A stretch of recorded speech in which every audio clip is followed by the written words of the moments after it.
Dans un monde survolté où le stress nous fait croire à la performance, alors qui n'est qu'un frein au bonheur, Jean-Yves Leloup propose un remède, l'attention, être attentif.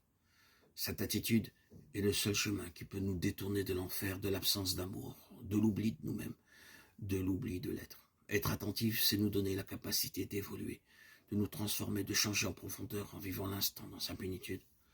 Notre regard évite dès lors de figer ce qu'il voit. Il devient sensible à la présence.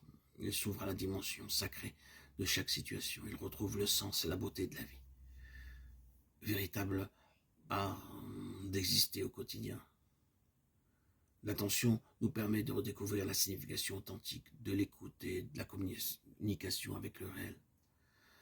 Docteur en théologie, philosophie et psychologie, Jean-Yves Leloup a publié de nombreux ouvrages.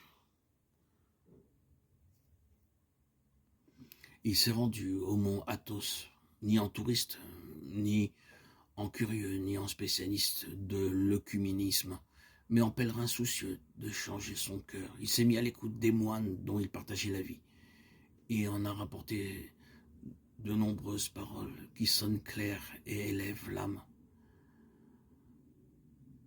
C'est tout ce que je vous proposais pendant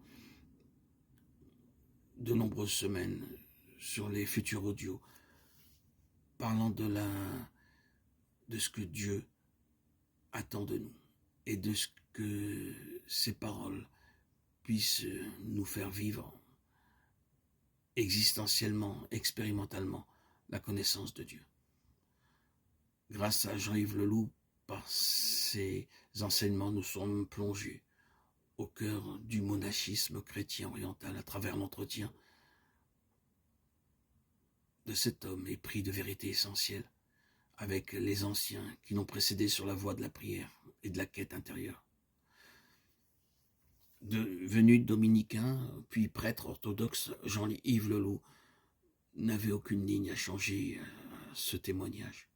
La tradition plus que millénaire qui se vit au mont Athos, toujours empreinte de l'éternelle jeunesse de l'Évangile, répond en effet aux questions les plus cruciales de notre monde en quête de sens.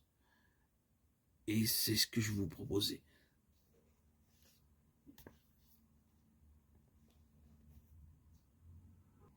Entendre les paroles de ces moines. Lorsque Jean-Yves Leloup est allé au mont Athos, plusieurs fois il ne cherchait pas à visiter des musées, à dénicher de vieilles et belles icônes à photographier, de vénérables manuscrits. Il portait au cœur la question qu'a mis tant d'hommes et de femmes en route vers les grands monastères dans toute l'Antiquité chrétienne. Comment serais-je sauvé? Que faut-il faire pour être sauvé? Entendons-nous bien. Il ne s'agit pas de la quête du salut illustrée par une littérature spirituelle de bas étage et mise en musique dans le cantique fameux « Je n'ai qu'une âme ». Celui qui demande comment être sauvé reprend à son compte la question des Juifs après la prédication de Pierre au jour de la Pentecôte. Vraiment Jésus, le Messie, le Seigneur, le Sauveur, le ressuscité, le vivant. Comment aller à lui? Comment l'accueillir, vivre de lui? Comment faire de notre être tout entier, esprit, âme et corps, une confession joyeuse de sa seigneurie et du don de l'esprit? C'est ce que je vais m'efforcer de répondre, par bien sûr l'intermédiaire de Jean-Yves Leloup. Je ne serai que sa voix.